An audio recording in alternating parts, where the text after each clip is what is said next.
Olá, queridos, a paz, boa tarde, Deus abençoe a todos, sejam muito bem-vindos. Estamos ao vivo aqui, dia 25 de outubro, bora chegando, deixa eu ir enviando aqui para mais pessoas esse convite, para que outras pessoas participem também. Chegando aqui, deixa eu enviar aqui,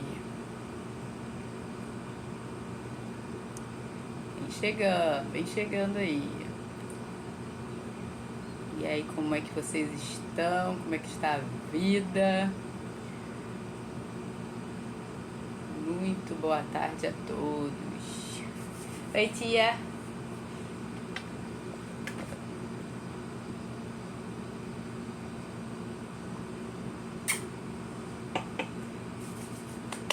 Vamos começar.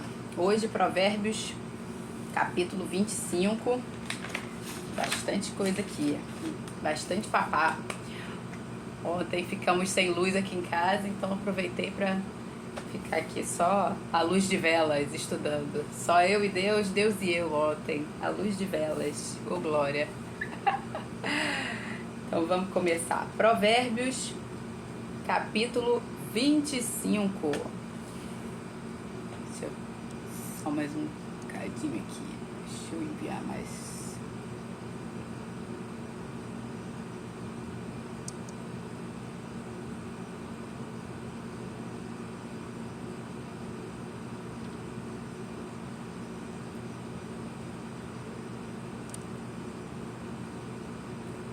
Agora foi.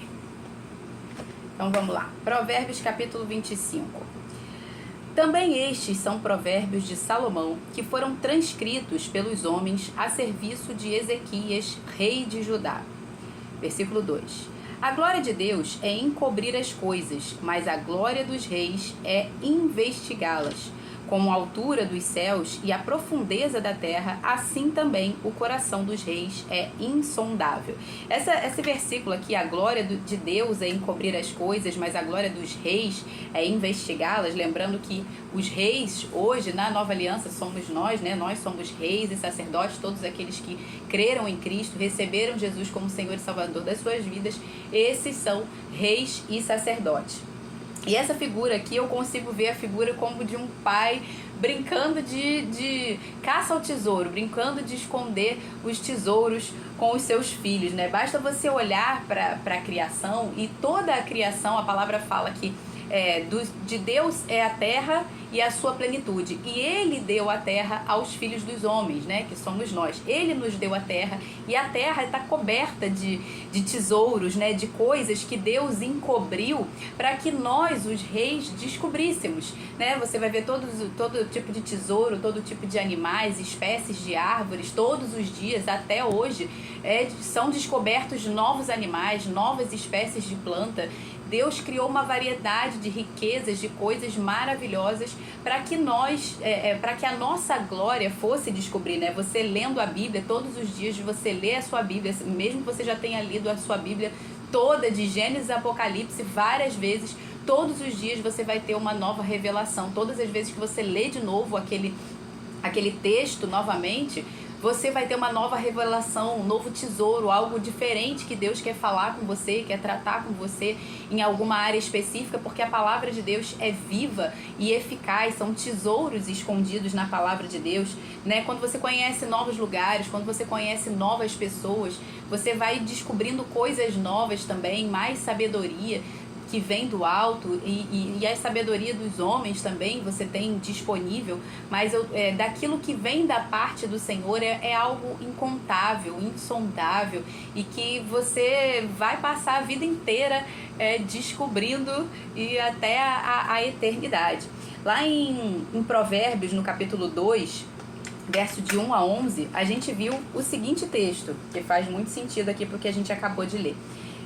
Meu filho, se você aceitar as minhas palavras e guardar no seu coração os meus mandamentos, se você der ouvidos à sabedoria e inclinar o seu coração ao entendimento, sim, se você pedir por inteligência e gritar por entendimento, se buscar a sabedoria como a prata e procurar como se procuram tesouros escondidos, então você entenderá o temor do Senhor e achará conhecimento de Deus, porque o Senhor dá a sabedoria e da sua boca vem o conhecimento e a inteligência. Ele reserva a verdadeira sabedoria para os retos, é escudo para os que andam com integridade, guardando as veredas da justiça e conservando o caminho dos seus santos. Então você entenderá a justiça, o juízo, a equidade, todas as boas veredas, porque a sabedoria entrará no seu coração e o conhecimento será agradável à tua alma. O discernimento o guardará e o entendimento o protegerá. Então, aqui ele está falando da sabedoria, como que nós precisamos buscar a sabedoria, o entendimento, o discernimento como a tesouros escondidos. E aqui ele está falando justamente dessa figura, né, que a glória de Deus é encobrir as coisas, como se Deus estivesse brincando de esconder tesouros e a nossa glória fosse revelar, fosse descobrir, fosse entender aquilo que Deus tem pra gente. Em Isaías 45, versículo 3, parte A, diz assim: te darei os tesouros escondidos e as riquezas encobertas, para que saibas que eu sou o Senhor. Então você vai ver vários versículos na Bíblia falando sobre tesouros escondidos, sobre mistérios do Senhor, coisas que o Senhor encobriu para que nós tivéssemos a glória de revelar. E o maior tesouro escondido, né, o maior mistério oculto de todas as eras, de toda a eternidade, foi revelado na nova aliança, que é Cristo Jesus, né? Ele estava oculto nos tempos eternos, como a gente vai ver aqui nos textos a seguir. E lá em Colossenses, no capítulo 1, verso 26 e 27, está escrito assim: o mistério que estivera oculto dos séculos e das gerações agora se manifestou aos seus santos, né? Os seus santos naquela época foram aqueles que se converteram. Os santos hoje somos nós que nos convertemos a Cristo Jesus. Todo aquele que recebe a Cristo como Senhor e Salvador de sua vida foi santificado por Ele. Não significa que nós somos os santinhos. Essa palavra santo significa separado. Não é algo que perfeito sem defeito. Não, nós estamos sendo santificados ainda, tá? Mas nós já recebemos a nossa santificação inicial no nosso espírito quando nós recebemos a Cristo Jesus. Agora o nosso processo de santificação é na nossa alma. Nós estamos aqui depois que a gente recebe a Cristo Jesus, o nosso espírito é santificado, ou seja, ele está pronto, e nós passamos para um novo processo, que é o processo de santificação da alma. Então é nesse processo de santificação que nós que cremos em Cristo Jesus estamos agora, tá? Mas nós somos santos no nosso espírito, assim como os primeiros santos, que foram os apóstolos, os discípulos de Jesus, que viram ele, que testemunharam, foram testemunhas oculares, e a esses santos foi revelado quando Jesus esteve manifesto em carne. A nós é revelado como testemunhas auriculares, como a gente já falou aqui. Nós ouvimos os relatos, os testemunhos daqueles que viram, tá?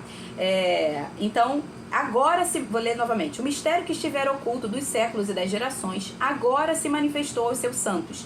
A estes, Deus quis dar a conhecer a riqueza da glória deste mistério entre os gentios. Gentios eram todos aqueles que não eram judeus originalmente, somos nós no caso.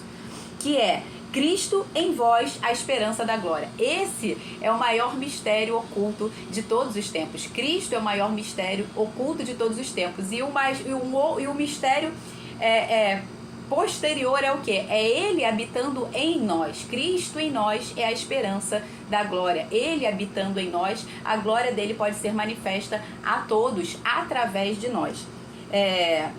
Então, como eu falei aqui, os primeiros santos, eles foram essas testemunhas oculares e nós as auriculares. Na sequência, Paulo também ora lá pelos Colossenses, né? A gente viu Colossenses 1, 26 e 27, mas Paulo continua falando a respeito disso através de uma oração, ele intercedendo pelos Colossenses, em Colossenses 2, no versículo 2b e 3, que diz assim: que eles tenham toda a riqueza da forte convicção do entendimento, ou seja, fé, forte convicção do entendimento é a fé, tá? A fé é a certeza, é a convicção. Que eles tenham toda a riqueza da forte convicção do entendimento para compreenderem plenamente o mistério de Deus que é Cristo, em quem estão ocultos todos os tesouros da sabedoria e do conhecimento. Então, em Cristo estão todos os tesouros da sabedoria e do conhecimento. E nós temos essa revelação pela fé, porque, mais uma vez, nós não fomos testemunhas oculares, nós somos testemunhas auriculares, nós ouvimos e cremos. Por isso que nós testemunhamos e nós temos essa forte convicção pela fé. Então ele está orando aqui para que a gente possa compreender plenamente, pela fé, esse mistério que estava oculto nos tempos eternos, que é Cristo, e que é também todo o tesouro da sabedoria e do conhecimento que está nele, porque ele é a própria sabedoria. Então, Deus está aqui nos mostrando na palavra, né, no versículo 2, que a glória dele é encobrir as coisas, e a glória dos reis, que somos nós, é revelar, é descobrir, é investigá-la. Então, nós temos esse privilégio de crescer, né, de em Cristo nos tornamos reis e sacerdotes, e a nossa glória está em conhecê-lo cada vez mais, conhecer tudo aquilo que Deus criou, toda a sua criação, e nos tornar cada vez mais parecidos, semelhantes, mais próximos a Ele. Agora vamos para o verso 4, verso 5. Tire a escória da prata e sairá um vaso para o ourives. Tire o ímpio da presença do rei e o seu trono se firmará em justiça. A gente já viu aqui várias vezes que todo rei, todo governante precisa de conselheiros, tá? Não é só de conselhos, como a gente já falou várias vezes, conselho qualquer tolo pode dar. Um rei, ele precisa estar cercado de conselheiros, de pessoas sábias. Lembrando, nós somos reis e sacerdotes, nós precisamos nos cercar de pessoas sábias, de pessoas justas, pessoas de nossa total confiança, para que o nosso reinado, para que o nosso governo sobre essa terra seja justo. Cada família é uma nação que a gente está governando. Então, para que o nosso governo seja justo, nós precisamos nos cercar de sábios conselheiros, de justos conselheiros, pessoas da nossa total confiança, tá? Cada família que crê em Cristo é uma nação. E cada casa é uma embaixada do reino. Nós somos representantes do reino de Deus. Então, toda pessoa que crê em Cristo Jesus se tornou um com Ele. Ele é rei dos reis e nós somos reis. Então, nós precisamos nos cercar também de conselheiros piedosos, justos, fiéis ao Senhor, tá? Que tem a palavra do Senhor como seu parâmetro, como seu padrão de fé, de regra, de prática, dentro daquilo que Deus estabeleceu como princípios e valores para nós, tá? Versículo 6 e 7, parte A.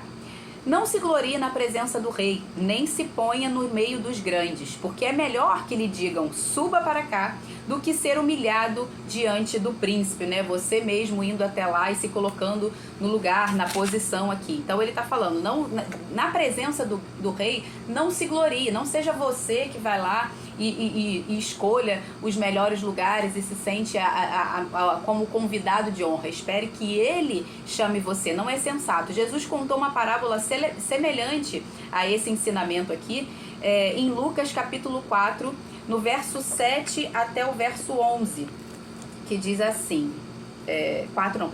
Lucas 14, 7 a 11, diz assim: reparando como os convidados escolhiam os primeiros lugares, Jesus contou-lhes uma parábola. Ele disse: quando alguém convidá-lo para um casamento, não se sente, a figura do casamento é sempre relacionado ao casamento de Cristo com a igreja, tá? É o rei convidando para o casamento do seu filho Jesus com a igreja que somos nós. Quando alguém convidá-lo para um casamento, não se sente no lugar de honra, pois pode haver um convidado mais importante do que você.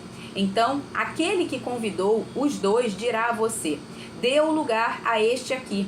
Então você irá envergonhado ocupar o último lugar. Pelo contrário, quando alguém convidá-lo, vá sentar-se no último lugar, para que quando vier aquele que convidou, diga a você: amigo, venha sentar num lugar melhor. Isso será uma honra para você diante de todos os demais convidados, porque todo o que se exalta será humilhado, e o que se humilha será exaltado. Então, sempre escolha, não seja você a se colocar no lugar de honra, né? A honra que você requer de você mesmo, a honra que você mesmo impõe para que os outros te deem, ela não é uma honra.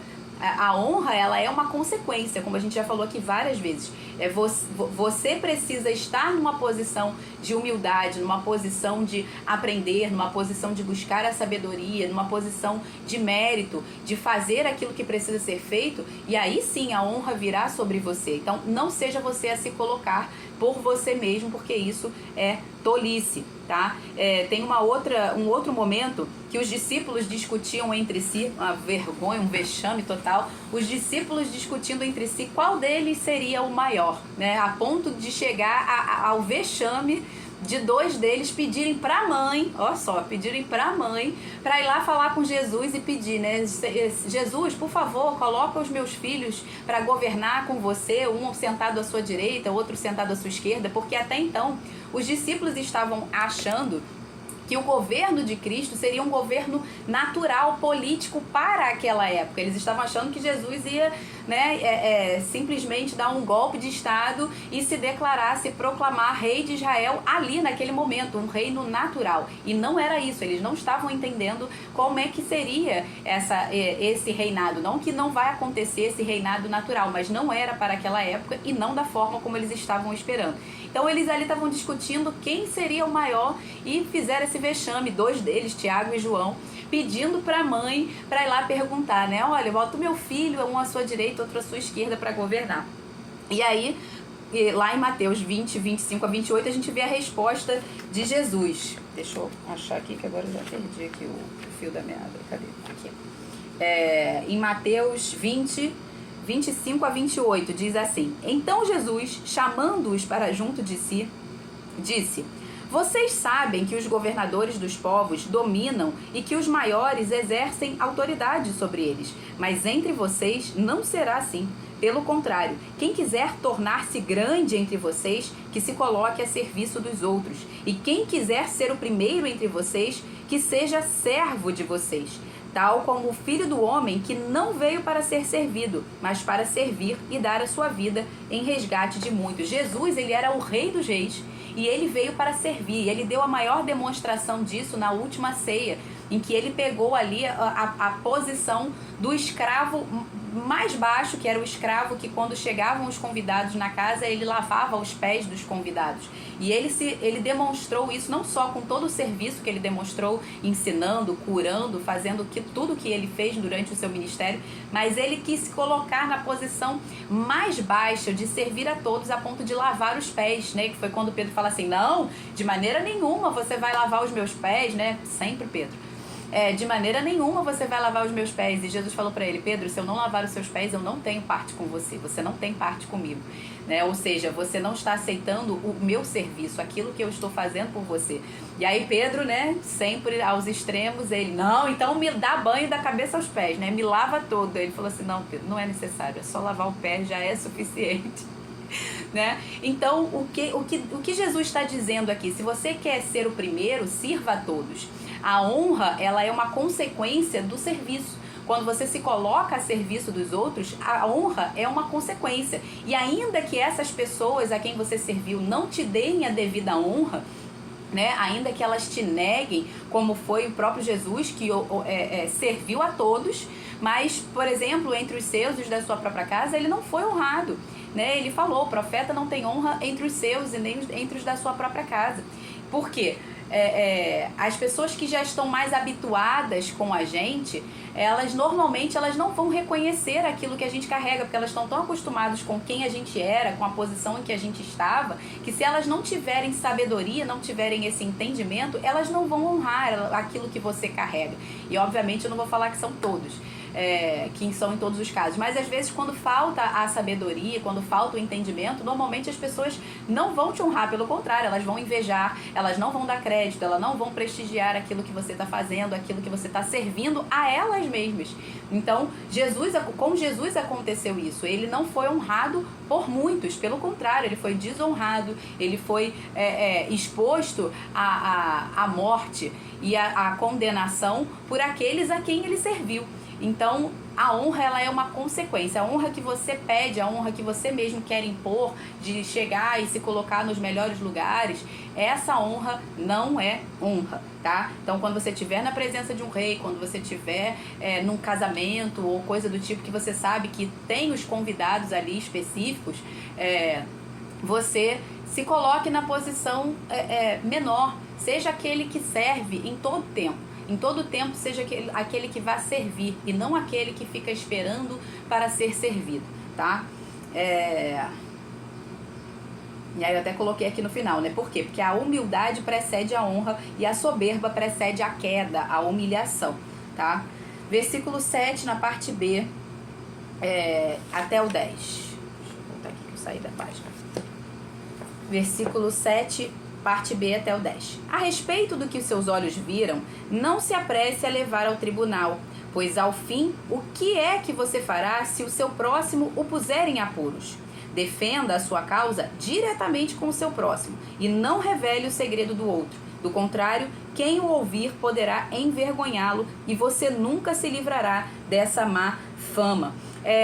Aqui a gente consegue ver a questão do julgamento precipitado, da fofoca, da maledicência, né? Pessoas que acabou de ver uma situação e elas já saem falando para todo mundo, já começa a levar para julgamento. Lembrando aquilo que a gente falou, a diferença do julgamento no sentido de discernir, que isso a gente pode e deve fazer, e o julgamento no sentido de condenar. Nenhum de nós aqui está apto para condenar, que é o que ele está falando aqui, né? Quando fala de levar ao tribunal, está falando de você se colocar na posição de juiz também e de condenar aquela pessoa por algo que ela falou. De fato, a boca fala daquilo que está cheio o coração, então você consegue discernir o que há no coração da pessoa. Esse julgamento no sentido de discernimento, todos nós temos que fazer. Mas o julgamento no sentido de condenar, né, aquela pessoa, de julgar, de se colocar no lugar de juiz, esse nunca. Esse cabe única e exclusivamente a Deus. A palavra fala para que nós não julguemos, para não sermos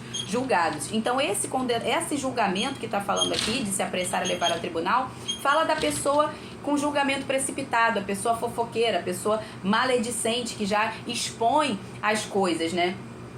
Já leva a tribunal contra os irmãos. E hoje, infelizmente, a gente está vendo isso na internet. Pessoas indo a tribunal, fazendo da internet, fazendo do Instagram, do Facebook, como um tribunal de julgamento público, e isso perante os incrédulos. Às vezes você vai ver crente indo contra crente perante este tribunal aqui, falando mal da igreja, falando mal um do outro, falando mal dos irmãos, falando mal de outras pessoas, fazendo comentários maledicentes, porque na internet todo mundo é corajoso, né?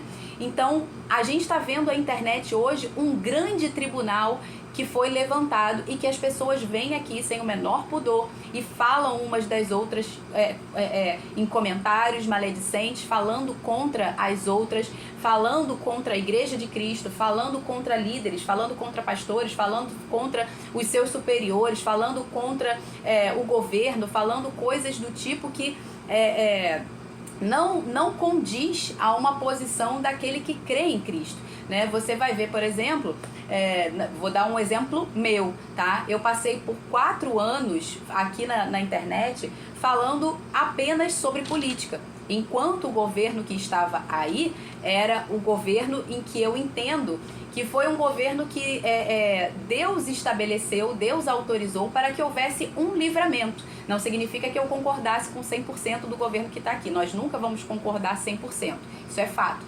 Mas era um tempo em que Deus estabeleceu este governo que estava para um tempo de livramento para a nação.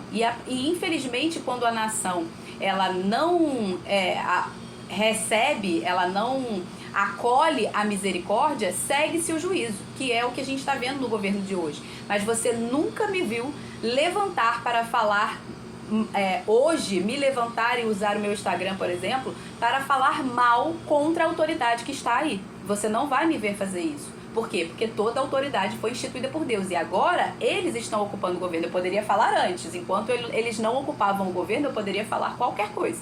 Mas agora que eles estão ocupando o governo, você não vai me ver falar. Pelo contrário, você vai me ver orar por eles, você vai me ver abençoar, porque a gente não quer que o barco afunda. A gente está todo mundo no mesmo barco. Então não faria sentido eu amaldiçoar aqueles que estão no governo. A palavra fala para que a gente ore pelas autoridades constituídas e não fale mal delas. Então você não vai ver isso aqui no meu Instagram. Por quê? Porque é uma questão de princípio, de honra, e que eu não tenho essa autoridade para julgar. Só quem tem é o Senhor. Então a gente precisa tomar muito cuidado com aquilo que a gente fala, com o julgamento precipitado, com trazer para a internet, fazer da internet, fazer do Instagram, das redes sociais, um tribunal público para julgamento, tá? Isso não é sábio. Inclusive em 1 Coríntios 6, vou ler aqui, 1 Coríntios 6, do verso 1 a 8, diz assim: quando algum de vocês tem uma questão contra o outro, como se atreve a submeter isso a juízo diante dos injustos e não diante dos santos? Tudo que você tiver que resolver, resolve diretamente com seu irmão, não faz de um tribunal, não leva isso a público, não expõe isso publicamente. Ou vocês não sabem, tô no lugar certo? Ou vocês não sabem que os santos hão de julgar o mundo. Ora, se o mundo deverá ser julgado por vocês, não agora, mas futuramente, será que vocês não são competentes para julgar as coisas mínimas? Por acaso vocês não sabem que havemos de julgar os próprios anjos? Quanto mais as coisas desta vida. Portanto, quando precisar julgar negócios terrenos, por que vocês constituem como juízes aqueles que não têm nenhuma aceitação na igreja? Ou seja, os ímpios, aqueles que estão no mundo, a internet. Digo isso para vergonha de vocês. Será que não existe nem ao menos um sábio entre vocês que possa julgar entre os irmãos? Mas um irmão vai a juízo contra outro irmão, e isso diante de não cristãos, de não crentes, que é o que está acontecendo, a gente vê na internet. O simples fato de vocês moverem ações no tribunal uns contra os outros já é completa derrota, completa vergonha para vocês. Por que vocês não preferem sofrer a injustiça? Por que não preferem ficar com o prejuízo? Mas vocês mesmos cometem injustiça e causam prejuízo, e isto aos próprios irmãos. Quando a gente vai a juízo, quando a gente vai a tribunal contra uns contra os outros, publicamente, diante dos incrédulos, quando a gente vai a tribunal contra os nossos irmãos, ou aqueles que se dizem irmãos, não é o nome desse irmão que está sendo envergonhado. Não é o nome desse irmão que está sendo blasfemado. Não, é o nome daquele a quem ele diz servir. Quando ele fala, quando essa pessoa, sendo ela cristã ou não, é por isso que a gente tem que ter muito temor de falar assim, eu sou um cristão. Tem que ter muito temor com isso. Porque quando você fala assim, eu sou um cristão, sendo você ou não, aquilo que você vai fazer, aquilo que você faz, testemunha sobre Cristo. Então, se você está sendo um bom cristão, você está dando bom testemunho de Cristo. Mas se você está sendo um mau cristão, você está dando um mau testemunho de Cristo. Então, é melhor você dizer que não é, do que você dizendo que é, dar mau testemunho de Cristo. Porque é o nome dele que está sendo blasfemado. Então, quando você vai a julgamento contra o seu irmão, quando você publicamente fala mal de alguém que se diz cristão ou que é um cristão na internet e vai a público e fala isso, como a gente infelizmente vê muita situação assim, né, de às vezes pastores falando contra pastores, líderes falando contra líderes, irmãos falando contra irmãos, falando contra igrejas, é o nome de Cristo que está sendo blasfemado. É o nome de Cristo que está sendo envergonhado. Então Paulo está falando aqui, e eu falo isso para vocês para a vergonha vossa. Paulo está falando com a gente, porque a gente tem que tomar esse cuidado. A gente não pode fazer isso.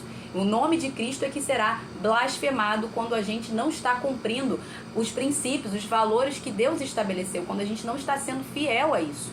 Então, é melhor você dizer que não é, do que se dizendo cristão, envergonhar o nome dele publicamente, principalmente a tribunais. E aqui, mais uma vez, tribunal não é só o tribunal de julgamento humano, né? Quando você vai lá na vara e faz um processo. Não, eu tô falando aqui, o tribunal é tudo aquilo que é publicamente colocado em juízo, em julgamento perante os incrédulos, perante aqueles que não creem, porque o nosso ministério é o da reconciliação, não é o da divisão.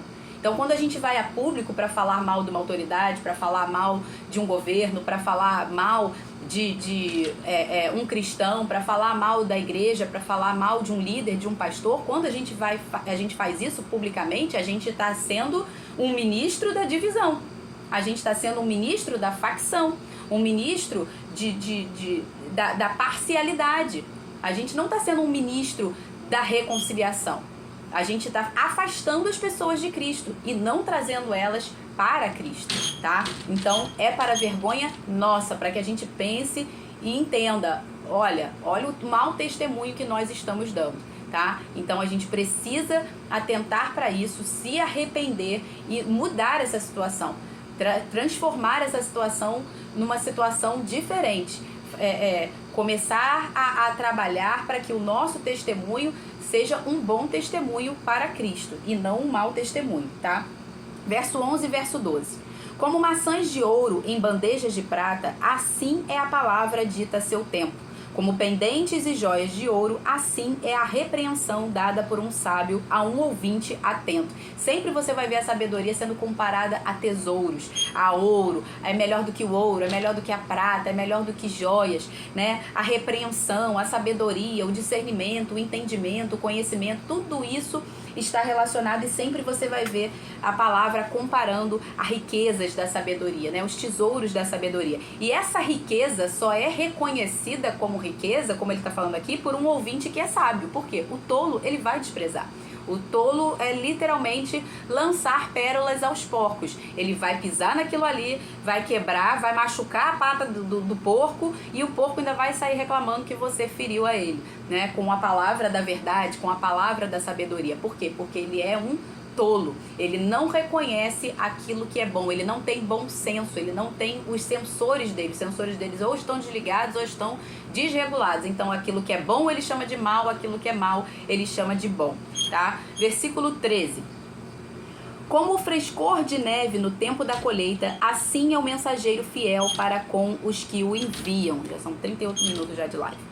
Mensageiro fiel é aquele que envia a mensagem na íntegra, exatamente como foi enviado para ele. Ele envia no tempo certo, na hora certa, ou seja, ele não é um preguiçoso, ele não é um procrastinador. E ele envia a mensagem integralmente do jeito que a mensagem foi dada a ele. Lembra que eu falei que nós somos testemunhas auriculares? Então, a forma como a gente ouviu é o quê? É o que está escrito aqui na palavra. O que eles ouviram, eles escreveram. Para que hoje chegasse a nós do jeito íntegro, do jeito que era. Então, aquilo que nós ouvimos, nós temos que ensinar conforme está aqui.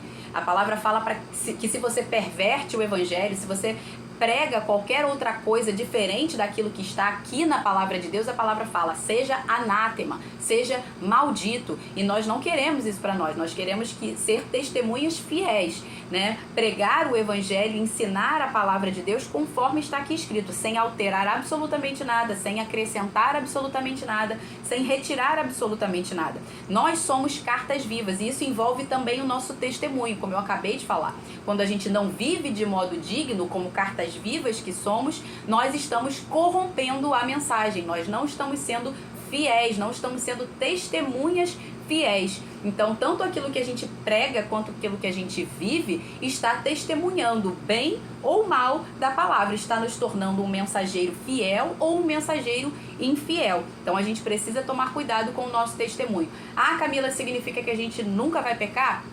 Quem dera, seria maravilhoso. Mas o pecado precisa ser um acidente, não pode ser um estilo de vida, não pode ser o modo como você vive, uma iniquidade instituída. Não pode ser assim, tá? Quando isso está sendo assim, você precisa repensar, será que realmente eu recebi a Cristo, eu tenho o Espírito Santo habitando em mim e os frutos de Deus operando em mim e através de mim? Você precisa repensar, que alguma coisa está errada. Quando vira um estilo de vida o pecado, quando é algo recorrente, que você tá sempre ali naquela mesma situação e não muda, então tem alguma coisa errada. Você precisa rever os seus conceitos de conversão genuína para saber se realmente você recebeu o Espírito Santo ou não, tá? Então, nós precisamos ser esses mensageiros fiéis, não ser procrastinadores, não ser preguiçosos, para poder enviar a mensagem no tempo certo. Lembra que falou, né? Como vinagre no dente e fumaça nos olhos, assim é o preguiçoso, o mensageiro preguiçoso para o rei que o envia. Então, nós não podemos ser esses mensageiros preguiçosos, procrastinadores. Nós temos que fazer aquilo que Deus mandou, que é pregue o evangelho. Pregue a palavra, não procrastine, não enrole, não seja preguiçoso e pregue a palavra do jeito certo, integralmente como nos foi entregue, como nós recebemos.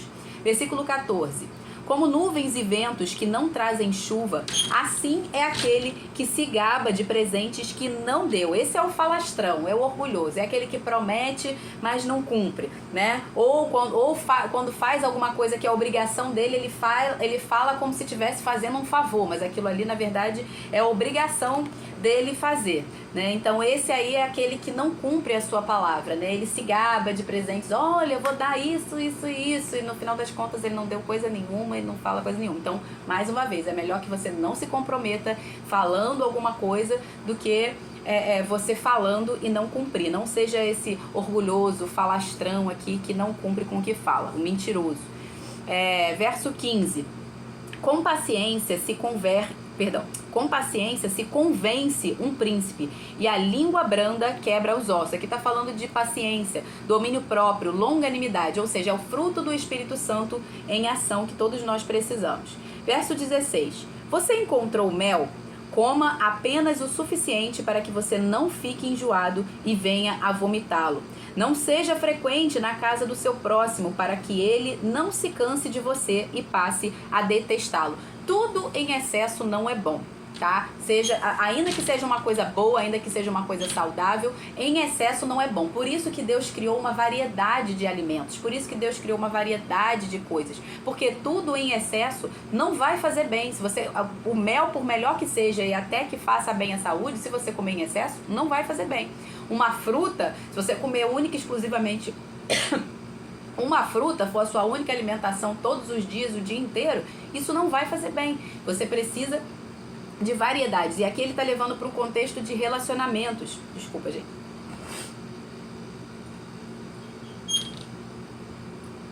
Desculpa. Aqui ele está levando para o contexto de relacionamento também. Que nada em excesso é bom. Ele está falando, não seja frequente na casa do seu próximo, para que ele não se canse de você. Em outras versões está enfade de você e passe a detestá-lo. Em outras versões está passe a odiá-lo, passe a ser seu inimigo. Então, quando a gente conhecer um amigo novo, melhor amigo, normalmente o que a gente faz? Tá sempre com ele, e vai sair junto, e vai fazer tudo junto, e tá sempre na casa da pessoa e tal.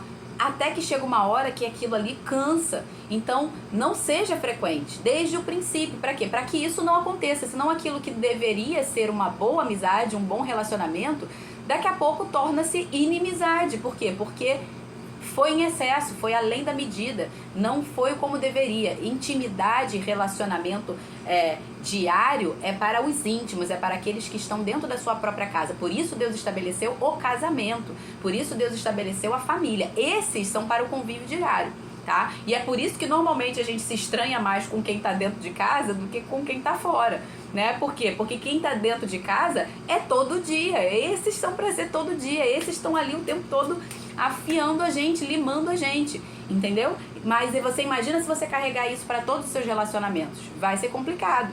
Então, esse tipo de intimidade, esse tipo de relacionamento é para dentro de um casamento, é para dentro de um contexto de família, pai, mãe e filhos, mulher, esposa, marido e filhos, tá? Não faça isso uma regra para você fazer com seus amigos do lado de fora, porque vai causar ódio, vai causar raiva, vai causar, daqui a pouco tá virando intriga, tá virando inimizade, tá bom?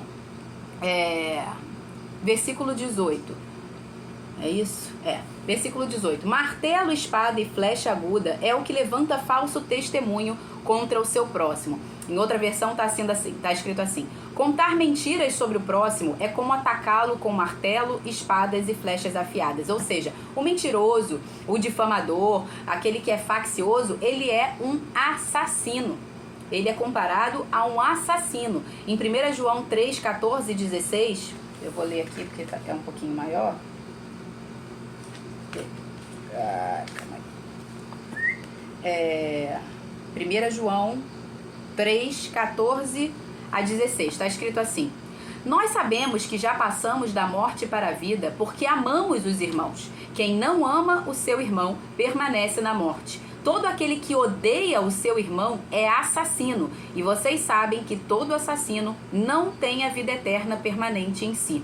Nisto conhecemos o amor, que Cristo deu a sua vida por nós, portanto, nós também devemos dar a nossa vida pelos nossos irmãos, tá? Então, aquele que não ama, aquele que odeia o seu irmão, aquele que, como ele está dizendo aqui, né, levanta falso testemunho, mente contra alguém, ou seja, uma pessoa que faz isso, não é porque ele ama, é porque ele odeia. E aquele que não ama o seu irmão, aquele que odeia o seu irmão, é assassino. Por isso ele está comparando aqui, que aquele que fala uma mentira é como se estivesse atacando o próximo com martelos, espadas e flecha aguda. E ninguém quer atacar ninguém com martelo, espada e flecha aguda para fazer carinho, tá? Então é óbvio que alguém que faz isso é porque quer matar. Então todo mentiroso, difamador, por isso Deus odeia, abomina aquele que semeia contendas entre os irmãos, porque ele é comparado a um assassino, tá? Isso é muito grave.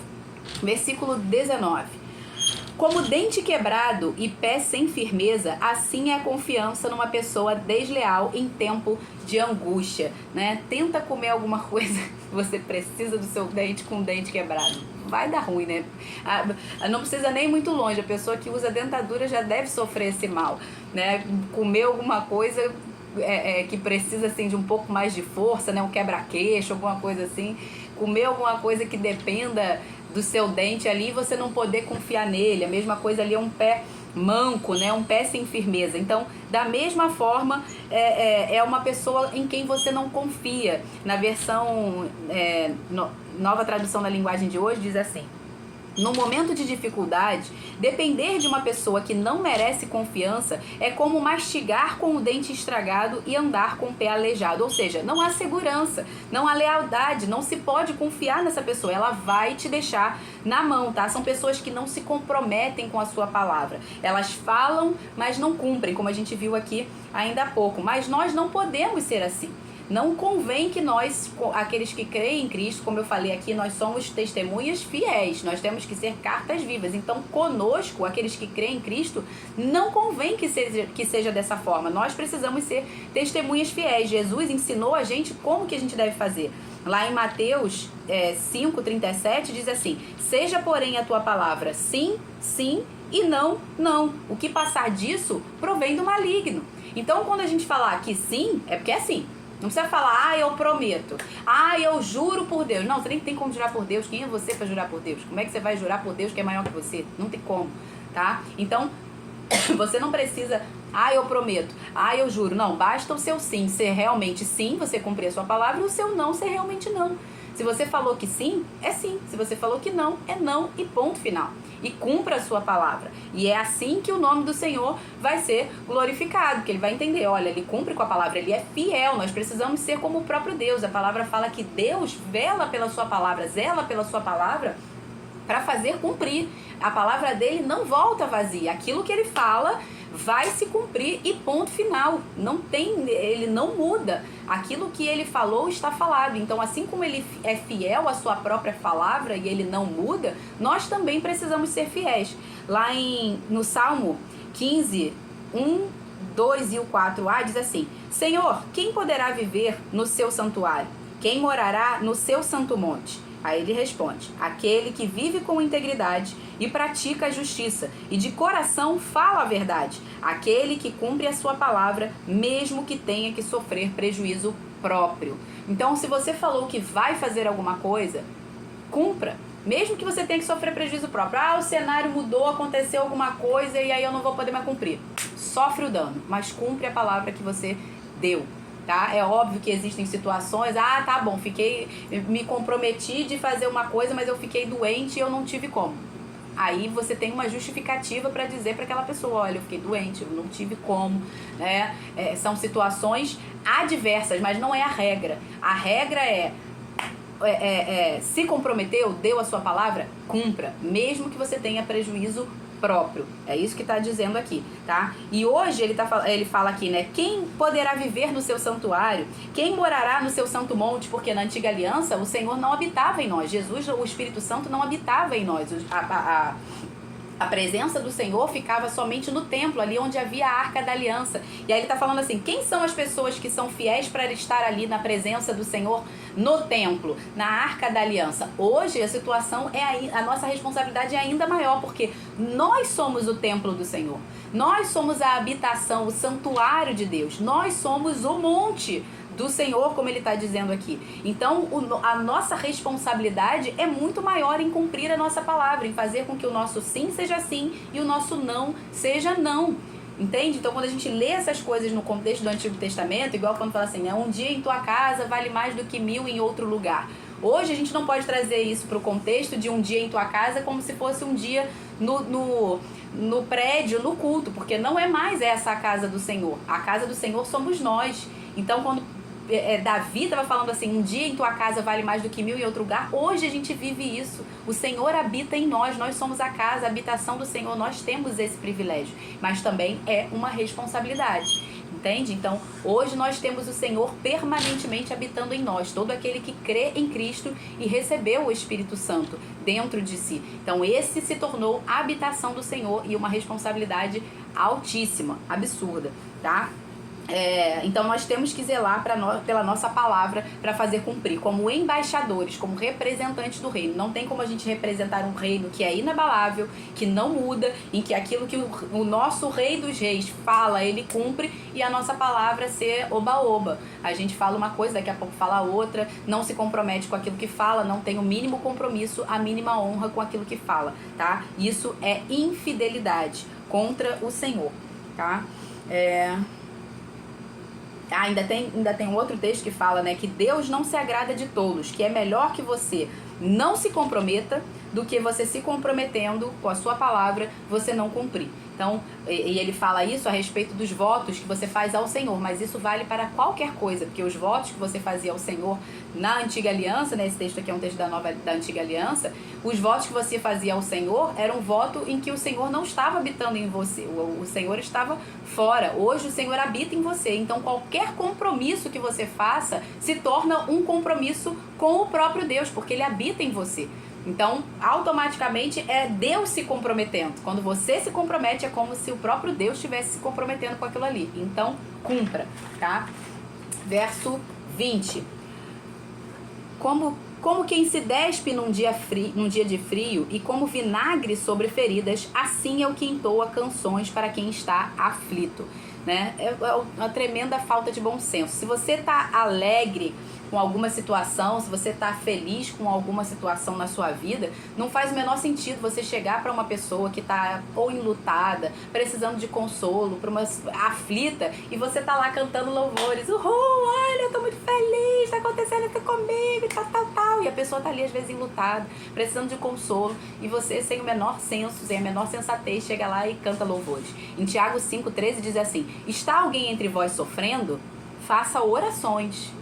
Está alguém alegre? Cante louvores. Então você cantar louvores, você celebrar, você se alegrar, é com aqueles que estão alegres junto com você. E não com aqueles que estão precisando do seu consolo. Com aqueles que estão precisando do seu consolo, você vai orar com eles. Você vai consolá-los, tá? Romanos 12,15 diz, alegrai com os que se alegram e chorai com os que choram, né? É a mesma situação, por exemplo, da gente chegar num enterro.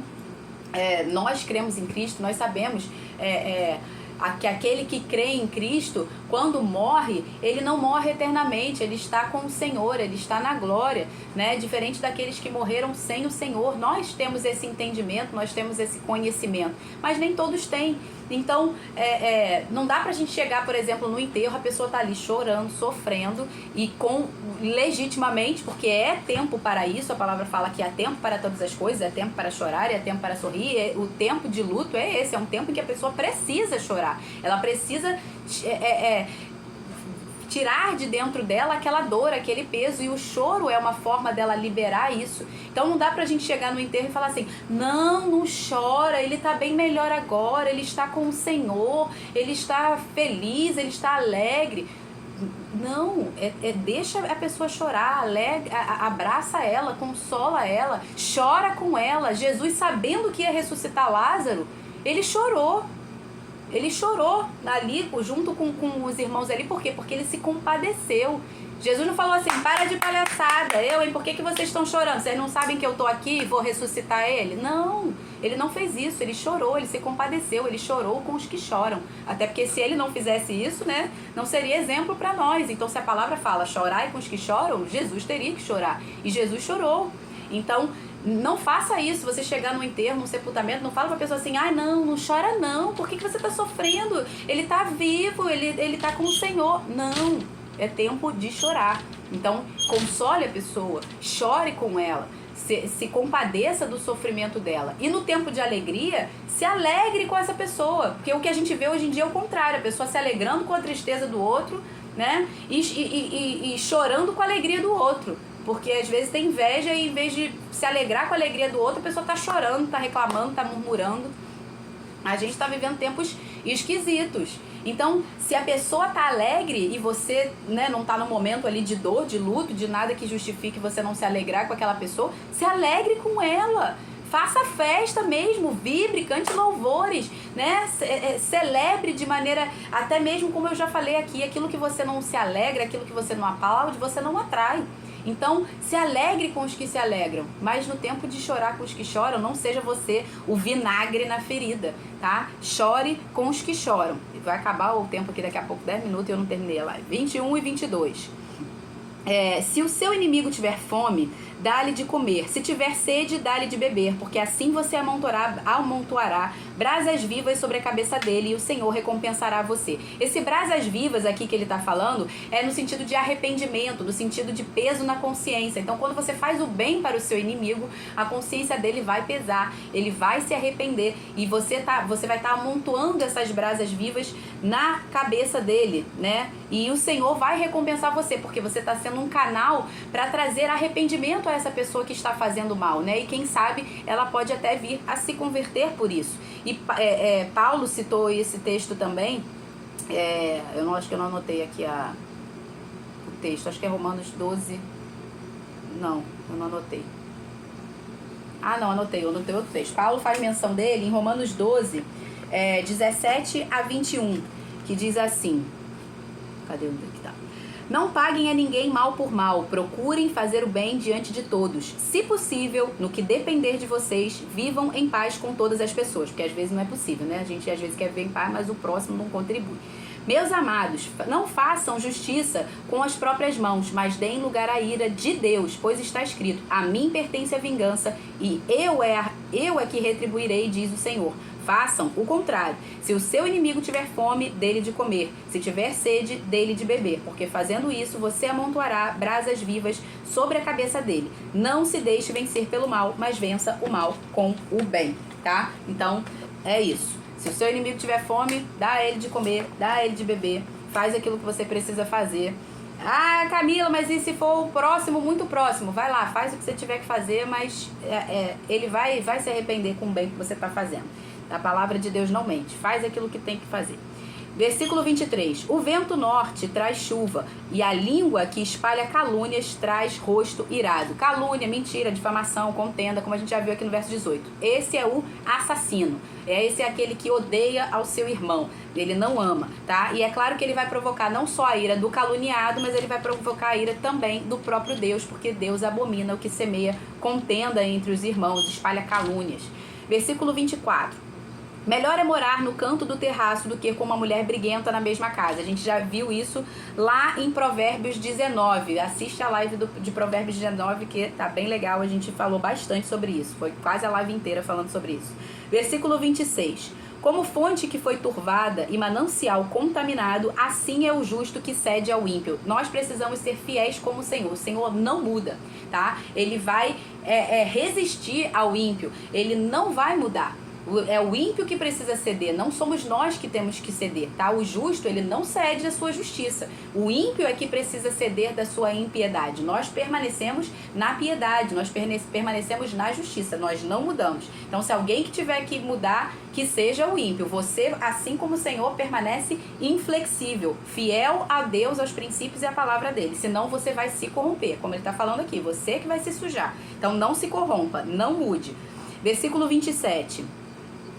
Comer muito mel não é bom, assim procurar a própria honra não é honra, como a gente viu, né? A honra, ela é uma consequência, não é você que procura. A gente viu lá no verso...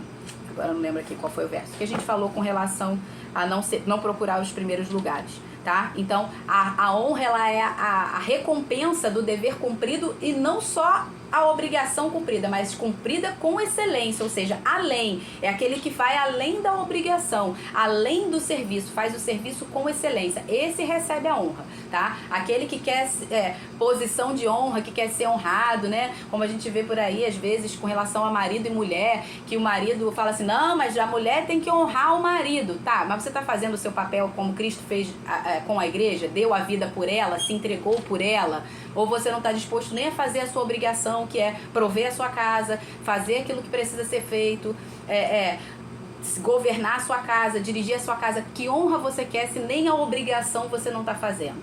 Então, a palavra fala que aquele que faz só a obrigação já pode ser chamado de servo inútil, tá? Então, esse aí não vai receber honra, esse aí é o tolo. Então, para você ter a honra é você fazer aquilo que precisa ser feito. E aí você vai receber a devida honra. A honra, ela é uma resposta, ela é uma consequência, tá? E isso vale tanto para homem quanto para mulher. Versículo 28. Como cidade derrubada que não tem muralhas, assim é aquele que não tem domínio próprio, tá? Então, o domínio próprio, ele nos torna vulneráveis. Ele promove uma autodestruição, é como se fosse uma autossabotagem. Quando a gente perde o domínio próprio, é como que se a gente estivesse derrubando os próprios muros dos princípios e valores que o Senhor estabeleceu para nós. É como se a gente estivesse removendo esse marco. A gente passa a estar numa posição de não cumprir aquilo que a gente deve cumprir. Então, o domínio próprio, ele é imprescindível para que a gente possa se manter protegido, né? O domínio próprio também hoje, ou nos nossos dias, também pode ser chamado de inteligência emocional, né? Muito tem se falado sobre inteligência emocional e isso é muito importante. Então, é você saber como você agir na hora certa, do tempo certo, trazendo o melhor daquela pessoa e o melhor de si. Então, isso é o domínio próprio. É você, às vezes, até ter condição de fazer um estrago, mas você se domina por causa dos princípios estabelecidos por Deus. Você não vai além para que você mesmo não se destrua, para que você não abra uma brecha para o inimigo vir e derrubar aquilo que te cerca, aquilo que te protege. Amém? Então, hoje foi o texto de hoje, capítulo 25, maravilhoso. Louvado seja Deus pela sua palavra. E vamos orar, que falta 3 minutinhos aqui para a live acabar. Pai, muito obrigado, Senhor. Louvamos o Teu nome por essa maravilhosa palavra, pela Tua sabedoria, Senhor, pelo Teu amor, a Tua graça, a Tua bondade, a Tua fidelidade que nos alcançou, Senhor, e que nos trouxe a riqueza dessa palavra, Senhor, assim como um pai, como a gente viu aqui hoje nos primeiros versículos, assim como um pai que tem prazer em brincar com seu filho, de caça ao tesouro, Senhor. O Senhor tem esse prazer, Pai, de ter coisas ocultas, escondidas, mistérios, o qual o Senhor tem prazer em ocultar, para que nós tenhamos o prazer, a glória de revelar, de achar, de encontrar toda a riqueza da sabedoria que está em Cristo Jesus, toda a riqueza da sabedoria que está na sua criação, porque a Tua palavra diz que a criação revela a glória de Deus, Senhor. Obrigado, Pai, porque a cada dia nós podemos descobrir coisas novas, nós podemos ter mais relacionamento com Jesus, com a Sua palavra, com a Sua maravilhosa maravilhosa, infinita, insondável sabedoria. Obrigada por esse privilégio, Senhor, que nós temos e que muitos povos, muitas nações não têm, Senhor, que é ter a Tua palavra, Pai. A Tua palavra para que a gente possa escrutinar, para que a gente possa investigar, para que a gente possa descobrir os tesouros revelados, Senhor. Pai, que a gente valorize isso, Pai. Nós podemos ter tantas Bíblias, Senhor. Nós podemos ter a Tua palavra, Senhor, conosco todos os dias, Pai. A gente precisa valorizar isso, Senhor. Nós temos essa liberdade, nós temos essa riqueza da sabedoria, que é o tesouro da Tua palavra, Senhor, que nós podemos desfrutar todos os dias, Senhor, dessa glória, dessa maravilha, Pai.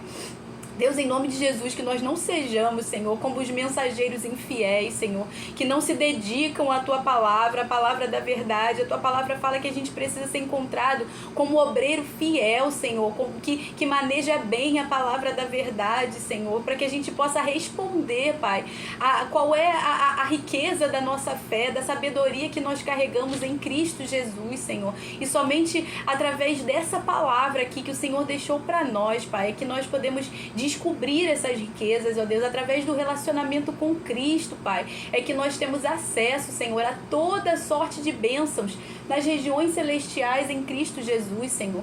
Oh Deus, muito obrigado. Obrigada por essa glória, Senhor. Obrigado, Pai, por esse privilégio, pelo Teu amor, Senhor, que deixou, Pai, a Tua palavra para nós, Senhor. Muito obrigado, Pai, que todos nós, Senhor, aqui, aqueles que Te conhecem, aqueles que não Te conhecem, Senhor, possam ser alcançados por essa palavra hoje, Pai. Em nome de Jesus, que o inimigo não venha roubar a semente que foi plantada aqui hoje, a semente que foi semeada. Pelo contrário, que cada coração aqui encontre terra fértil, Senhor, para que essa semente frutifique, Pai, essa semente dessa Tua palavra frutifique no coração de cada um dos que ouviram aqui agora ao vivo e dos que vão ouvir, Senhor, não só hoje, Pai, mas daqui a muitos e muitos anos, aqueles que terão acesso a essa palavra, Pai, que possam ouvir e receber essa semente, e essa semente frutifique, Pai, frutifique a semente divina que é Cristo, Senhor, e que cada um venha florescer e dar frutos, ó Deus, estando alicerçados, arraigados, enxertados na videira que é Cristo, Pai. Em nome de Jesus Cristo, Senhor, muito obrigado, Senhor. Nós louvamos o Teu nome e Te agradecemos por tudo, meu Deus. Em nome de Jesus, amém. Ai, meu Deus, acabou a live e eu não vi. Boa tarde, pessoal do YouTube. Tchau, tchau. Beijo.